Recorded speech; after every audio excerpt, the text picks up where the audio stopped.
रात के अंधेरे में जब ज्यादा लोग सो रहे थे, तब एक ऐसा मिशन शुरू हो चुका था जिसके बारे में सुबह होते ही पूरी दुनिया सवाल पूछने वाली थी।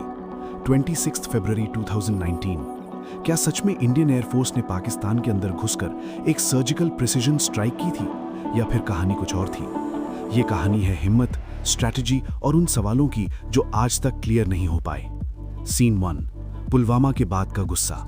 फरवरी 2019। पुलवामा अटैक के बाद देश भर में एक ही आवाज थी, जवाब चाहिए। सिर्फ शब्दों में नहीं, एक्शन में। दिल्ली के पावर कॉरिडोर्स में रात के अंधेरे में हाई लेवल मीटिंग्स हो रही थी। इंटेलिजेंस इनपुट्स, सैटेलाइट इमेजेस और टारगेट सिलेक्शन पर काम तेजी से चल रहा था।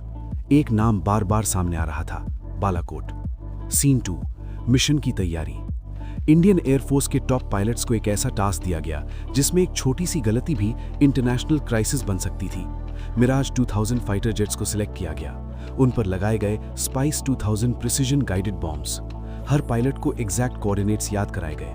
लेकिन सबसे बड़ा चैलेंज था पाकिस्तान के एयर डिफेंस सिस्टम्स को बिना अलर्ट किए क्रॉस करना। रेडार से बचना एक गेम ऑफ सेकंड्स था। सीन 3, वो रात। 25 से 26 फरवरी की बीच की रात। Aircrafts silently Indian air space से टेक ऑफ करते हैं। हवा में सब कुछ नॉर्मल लग रहा था, लेकिन कॉकपिट के अंदर हर पायलट का हार्ट बीट तेज हो चुका था। जैसे ही एयरक्राफ्ट्स लाइन ऑफ कंट्रोल के पास पहुंचते हैं, इलेक्ट्रॉनिक वॉरफेयर सिस्टम्स एक्टिवेट होते हैं। पाकिस्तानी रेडार्स को कंफ्यूज करने की कोशिश शुरू हो चुकी थी। कुछ सेकंड्स के लिए रेडार स्क्रीन्स पर एक अजीब सा डिस्टर्बेंस दिखाई देता है और उसी मोमेंट का फायदा उठाकर जेट्स बॉर्डर क्रॉस कर लेते हैं। Scene 4, target locked. बालाकोट के जंगल एरिया में एक स्पेसिफिक हिल टॉप लोकेशन, जहां इंटेलिजेंस के मुताबिक एक मेजर टेरर ट्रेनिंग कैंप था। पायलट के HUD पर टारगेट ब्लिंक कर रहा है, लॉक्ड।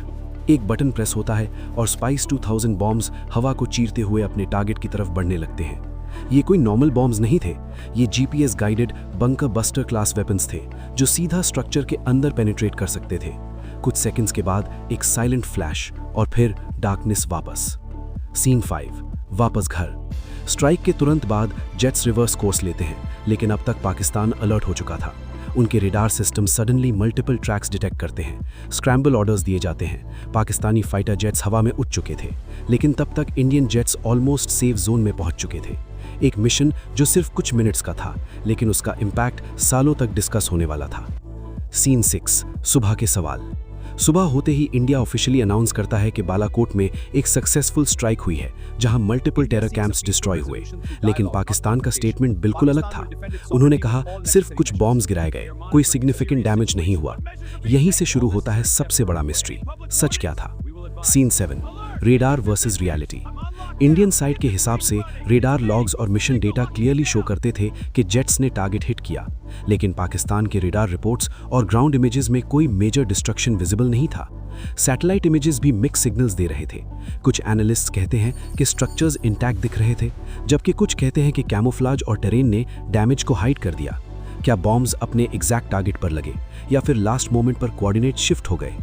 सीन 8, इलेक्ट्रॉनिक वॉरफेयर का शैडो। एक्सपर्ट्स का एक ग्रुप मानता है कि इलेक्ट्रॉनिक जैमिंग और काउंटर मेजर्स के चलते रेडार रीडिंग्स अनरिलायबल हो सकती हैं। जब सिस्टम्स को डिलिबरेटली कंफ्यूज किया जाता है, तो जो डेटा रिकॉर्ड होता है वो हमेशा ग्राउंड रियलिटी रिफ्लेक्ट नहीं करता। इसका मतलब रेडार ने जो देखा जरूरी नहीं वो सच हो, और ग्राउंड पर जो दिखा जरूरी नहीं वो पूरी कहानी हो। Scene 9, information war. इस मिशन के बाद सिर्फ मिसाइल्स ही नहीं, नैरेटिव्स भी लॉन्च हुए। Media reports, official statements, leaked images, हर तरफ एक अलग वर्जन सर्कुलेट हो रहा था। ट्रूथ कहीं बीच में दबा हुआ था, एक ऐसा ट्रूथ जो पॉलिटिक्स, मिलिट्री सीक्रेसी और इंटरनेशनल प्रेशर की लेयर्स के नीचे छुप गया। सीन 10, एक अनकही सच्चाई। कुछ रिटायर्ड ऑफिसर्स और एनालिस्ट्स कहते हैं कि मिशन का प्राइमरी ऑब्जेक्टिव सिर्फ फिजिकल डिस्ट्रक्शन नहीं था, बल्कि एक स्ट्रेटेजिक मैसेज देना था कि इंडिया अब क्रॉस बॉर्डर एक्शन लेने से नहीं हिचकेगा। अगर ये सच है तो फिर डैमेज का एग्जैक्ट नंबर शायद उतना इंपॉर्टेंट नहीं जितना उस रात का साइकोलॉजिकल इम्पैक्ट। सीन 11, आज भी सवाल जिंदा है। सालों बाद भी बालाकोट एयर स्ट्राइक एक पजल बना हुआ है। क्या एक्चुअल डैमेज हुआ था? कितने टारगेट्स हिट हुए? रेडार डेटा और ग्राउंड रियलिटी में इतना कॉन्ट्रडिक्शन क्यों था? शायद इसका जवाब कभी ऑफिशियली ना मिले, क्योंकि कुछ मिशंस सिर्फ हिस्ट्री बुक्स के लिए नहीं बल्कि क्लासिफाइड फाइल्स के लिए होते हैं। और जब सच को लेयर्स के पीछे छुपा दिया जाता है तब हर थ्योरी अपनी जगह सही लगने लगती है। और शायद इसीलिए बालाकोट सिर्फ एक एयर स्ट्राइक नहीं बल्कि एक ऐसा राज है जिसे जितना समझने की कोशिश करो उतना ही वो और गहरा होता चला जाता है।